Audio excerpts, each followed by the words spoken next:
अब सभी श्याम भक्तों को जय श्री श्याम। श्याम भक्तों कैसे हैं आप सभी? उम्मीद करते हैं अच्छे ही होंगे।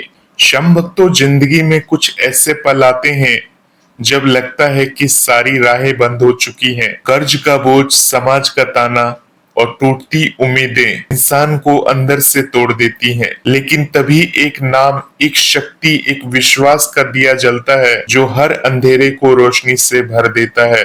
और वो नाम है बाबा श्याम का, जिन्हें हारे का सहारा, दुखियों का सहारा और भक्तों का प्यारा, जो हर किसी की पुकार को सुनता है और अपने भक्तों की हर मुश्किलों को आसान करता है। आज मैं आप सभी के समक्ष एक उदाहरण के जरिए समझा दूंगा कि बाबा श्याम हमारी बातों को किस प्रकार से सुनते हैं, वो किस प्रकार से हमारे दुखों को हरते हैं। श्याम भक्तों, ये कहानी आपके दिल को छू लेगी, आंखों में आंसू और मन में विश्वास भर देगी। ये कहानी है जयपुर के सौरभ की, जिसने 15 साल के भारी कर्ज के बोझ को एकादशी पर बाबा श्याम को अर्जी लगाकर उतार दिया और अपनी जिंदगी को समृद्धि से भर दिया। श्याम भक्त तो जयपुर के मानसरोवर में रहते थे सौरभ शर्मा, जो कि 40 साल के, जो एक छोटी सी किराने की दुकान चलाते थे। उनकी पत्नी राधा एक गृहिणी थी और उनके 2 बच्चे, 14 साल की बेटी रिद्धि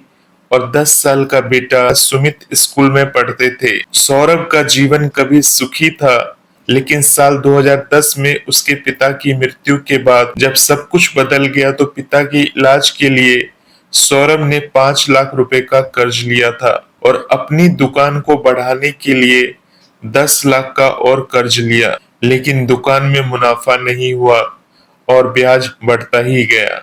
2024 तक उसका कर्ज 25 लाख रुपए हो चुका था। हर महीने ब्याज चुकाने के लिए रमेश को 30,000 रुपए देने पड़ते थे, जो उसकी दुकान की कमाई से ज्यादा था। घर का खर्च चलाना मुश्किल हो गया था। सौरभ और राधा को रिश्तेदारों और पड़ोसियों के ताने सुनने पड़ते। कोई कहता सौरभ ने गलत फैसला लिया, अब भुगत। कोई कहता दुकान बेच दो वरना सड़क पर आ जाओगे। राधा रात रात भर रोती और सौरभ चुपके से बाहर बैठकर सिगरेट पीता रहता। बच्चों की स्कूल फीस भी समय पर नहीं भर पाते थे और रिद्धि को स्कूल में अपमान सहना पड़ता था। सौरभ को लगता था कि वो अपने परिवार को खुश नहीं रख पा रहा है। कर्ज के साहूकार उनके घर में आकर धमकियां देते, अगर इस महीने ब्याज नहीं दिया तो तुम्हारा घर और दुकान बिकवाएंगे। सौरभ ने अपनी सारी बचत यहाँ तक कि राधा के गहने भी बेच दिए, लेकिन कर्ज कम होने का नाम ही नहीं ले रहा था। सौरभ की माँ सरला खाटू श्याम जी की परम भक्त थी। वे हर साल खाटू धाम जाती थी और वहां से प्रसाद, खिलौना या कुछ न कुछ लाती थी। सरला ने सौरभ और राधा को कई बार कहा, बेटा बाबा श्याम पर भरोसा रखो, एकादशी को उनकी अर्जी लगाओ, वो हर कर्ज से मुक्ति दिलाते हैं। सौरभ और राधा पहले ज्यादा धार्मिक नहीं थे। उन्हें लगता था कि कर्ज का समाधान सिर्फ मेहनत और पैसों से हो सकता है। लेकिन जब हर रास्ता बंद हो गया तो राधा ने सरला की बात मानने का फैसला किया। जनवरी 2024 में शुक्ल पक्ष की एकादशी थी। राधा ने सुबह स्नान किया और घर के छोटे से मंदिर में पूजा की तैयारी शुरू की। उसने एक साफ पटले पर पीला कपड़ा बिछाया, बाबा श्याम की तस्वीर रखी और उनके सामने गुड़, चना, 2 केले और तुलसी के पत्ते चढ़ाए। तुलसी के पत्ते जो बाबा श्याम को बहुत ही प्रिय है, उसने विशेष रूप से चढ़ाए। उसने एक सादा कागज लिया, लाल पेन से उस पर जय श्री श्याम और हारे के सहारे की जय हो लिखा। फिर अपनी मनोकामना लिखी, बाबा श्याम मेरे पति का 25 लाख का कर्ज उतर जाए, हमारे परिवार को समृद्धि दे। उसने कागज में 1 रुपए का सिक्का रखा, उसे अच्छे से फोल्ड किया और नारियल पर रखकर 7 बार कलावा लपेटा। हर लपेट के साथ वो मन ही मन प्रार्थना करती रही, बाबा श्याम हमारी पुकार सुन लो। पूजा के बाद उसने वो अर्जी बाबा श्याम की तस्वीर के सामने रख दी और मंत्र जाप का संकल्प लिया, बाबा श्याम मैं रोज 108 बार जय श्री श्याम का नाम जाप करूंगी, मेरी मनोकामना पूरी करें। उसी रात सौरभ को एक सपना आया। वो खाटू धाम में था जहां बाबा श्याम की मूर्ति मोर पंखों से सजी थी। एक नीले झुनझुने की आवाज गूंज रही थी और बाबा श्याम ने मुस्कुराते हुए कहा, सौरभ मेरे दर पर आ, सच्चे दिल से मांग, मैं तेरा कर्ज उतार दूंगा। सौरभ की नींद खुली और उसका मन शांति से भर गया। उसने राधा को सपना बताया और दोनों ने खाटू धाम जाने का फैसला किया। मार्च 2024 में सौरभ और राधा और सरला खाटू धाम गए। उनके पास ज्यादा पैसे नहीं थे, लेकिन राधा ने अपनी आखिरी सोने की चेन बेचकर यात्रा का खर्च निकाला। खाटू पहुंचकर सौरभ ने श्याम कुंड में स्नान किया। उसने बाबा श्याम से प्रार्थना की, बाबा श्याम मेरे परिवार को कर्ज से मुक्ति दो, मैं आपकी भक्ति में कोई कसर नहीं छोड़ूंगा। उन्होंने बाबा श्याम को नारियल, मोरपंख और एक छोटी सी चांदी की माला चढ़ाई। मंदिर से लौटते वक्त उन्होंने एक श्याम जी का छोटा सा स्वरूप खरीदा, यानी कि तस्वीर खरीदी और उसे अपने मंदिर में रखा। घर लौटने के बाद सौरभ और राधा ने बाबा श्याम की भक्ति और बढ़ा दी। वे हर एकादशी पर व्रत रखते और राधा रोज 108 बार जय श्री श्याम का नाम जाप करती।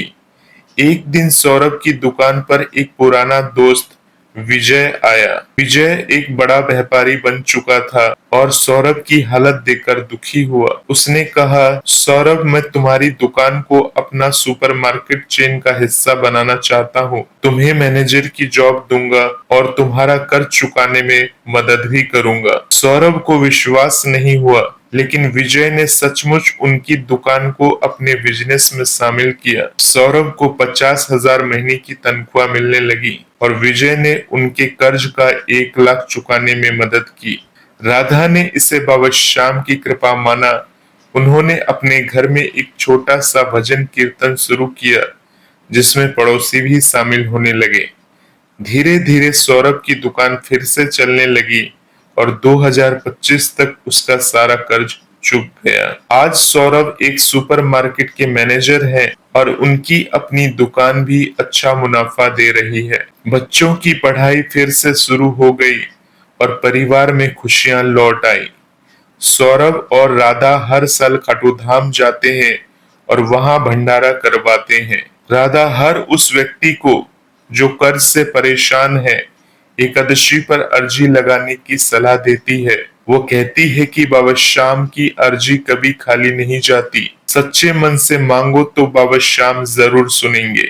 बाबा श्याम जिन्हें हारे का सहारा कहा जाता है, अपने भक्तों की हर पुकार को सुनते हैं और उनकी मनोकामनाओं को वो पूरी करते हैं। श्याम भक्तों, एकादशी का दिन बाबा श्याम की अर्जी लगाने के लिए विशेष रूप से शुभ माना जाता है। इस दिन सच्चे दिल और पूरी श्रद्धा के साथ लगाई गई अर्जी कभी खाली नहीं जाती। चाहे आप कर्ज से मुक्ति चाहते हो, संतान सुख की कामना हो या नौकरी में तरक्की चाहिए या कोई और मनोकामना हो, यह विधि आपकी जिंदगी में चमत्कार ला सकती है। यह विधि सरल है, लेकिन इसे पूर्ण विश्वास और शुद्धता के साथ करना जरूरी है। तो श्याम भक्तों, आप इनकी तरह अगर बाबा श्याम पर भरोसा रखकर बाबा श्याम से प्रार्थना करते हैं, बाबा श्याम से अर्जी या अरदास लगाते हैं, तो बाबा श्याम आपकी पुकार को जरूर सुनते हैं।